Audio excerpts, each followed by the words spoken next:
Bonsoir à tous, bienvenue à ce flash d'information. La pluie qui s'est abattue sur Abidjan la nuit dernière a fait des dégâts dans la commune d'Atekoubé. 6 personnes ont perdu la vie dans un éboulement de terrain. Ce sont 4 adultes et 2 enfants. 2 autres blessés ont été évacués au CHU de Trècheville. Le Premier ministre Patrick Achi, informé, s'est tout de suite rendu sur les lieux du drame, accompagné des membres du gouvernement. Il appelle les populations à quitter immédiatement les zones à risque en ces saisons pluvieuses. Serge Pacom Didi, Alexis Ouedraogo. Les fortes pluies tombées sur Abidjan dans la nuit de mercredi à aujourd'hui ont causé d'importants dégâts.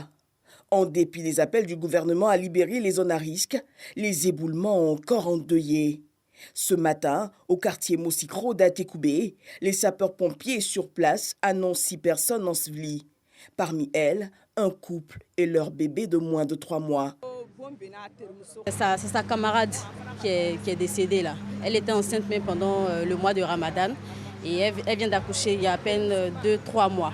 Donc c'est elle qui vient de partir avec son mari, voilà, qui sont engloutis là sous la terre. Un coup j'ai ouvert ma porte, je vois que la terre est rentrée chez moi. Maintenant c'est en sauvant ma femme, le mien est tombé sur mon pied. Les recherches menées par la brigade cynophile déployée permettent de retrouver 2 corps. Très tôt alerté, le chef du gouvernement est sur le terrain. Patrick Achi exprime la compassion du gouvernement. Nous avons été informés ce matin de ce que cette pluie avait causé des pertes en vie humaine, des blessés et d'importants dégâts. Nous sommes donc venus sur les lieux avec les membres du gouvernement concernés pour nous enquérir de la situation.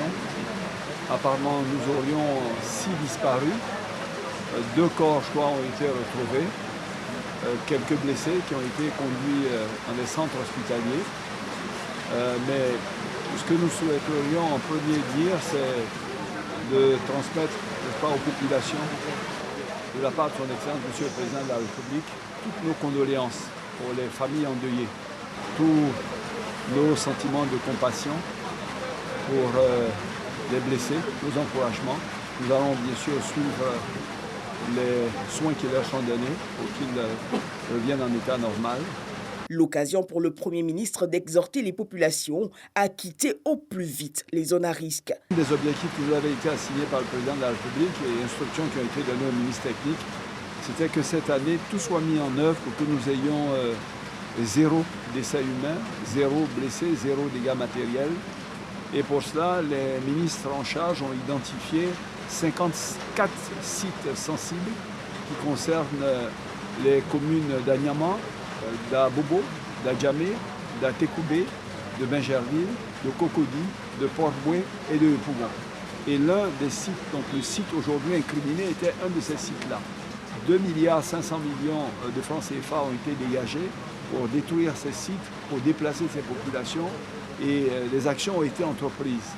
Ce à quoi on assiste, c'est que quand les agents de l'administration arrivent, ils sont pris à partie par les populations. Malgré cela, des toits sont enlevés pour qu'ils puissent partir. Les destructions, je dirais, sont entreprises. Mais on se rend compte que ces populations reviennent.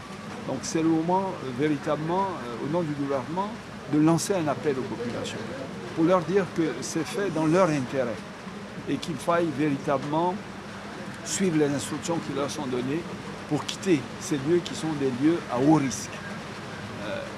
Il faut que ces populations nous aident à les aider. En fin de journée, le bilan s'est alourdi. 8 victimes, dont 6 morts, 4 adultes, 2 enfants et 2 blessés.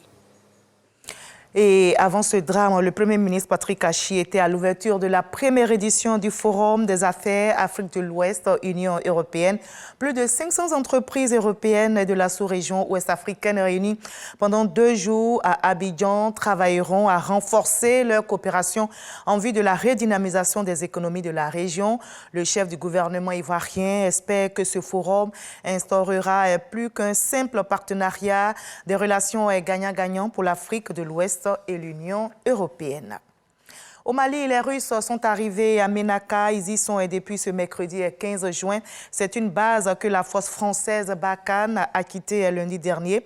À mesure donc que les soldats français se désengagent du nord Mali, les supplétifs russes de l'armée malienne investissent leur base. Ce fut le cas à Tombouctou, à Gossi et à présent donc à Ménaka, dans le nord-est du pays, près de la frontière avec le Niger. La région de Ménaka connaît depuis début mars une offensive de la branche sahélienne du groupe État islamique. À Kinshasa, le Conseil supérieur de la défense s'est réuni sous la présidence du chef de l'État Félix Tshisekedi. Au menu, la situation sécuritaire dans l'est du pays. D'importantes décisions ont été annoncées concernant principalement les relations avec le Rwanda, accusé de soutenir les rebelles du M23. Le gouvernement congolais ne décollait donc pas face à Kigali. Il durcit davantage les sanctions. Tous les accords et préaccords signés avec l'État rwandais sont suspendus. Kigali est également appelé à retirer ses troupes du territoire congolais. Cela fait 113 jours aujourd'hui que les âmes crépitent en Ukraine. La guerre continue donc entre Moscou et Kiev. Ce jeudi, le président français Emmanuel Macron, le chancelier allemand Olaf Scholz et le premier ministre italien Mario Draghi ainsi que le président roumain étaient en visite en Ukraine. Ils ont rencontré le président Volodymyr Zelensky. Tous les quatre soutiennent le statut de candidat immédiat à l'adhésion de l'Ukraine à l'Union européenne. Le Kremlin a averti les dirigeants français les dirigeants européens indiquant que l'envoi d'armes supplémentaires à l'Ukraine est absolument inutile et causera des dommages supplémentaires au pays. Et on va se retrouver à 20h pour la grande édition, mais juste après ce Flash Info. Suivez l'info régionale pour voir toutes les nouvelles de nos régions ici en Côte d'Ivoire. À tout à l'heure.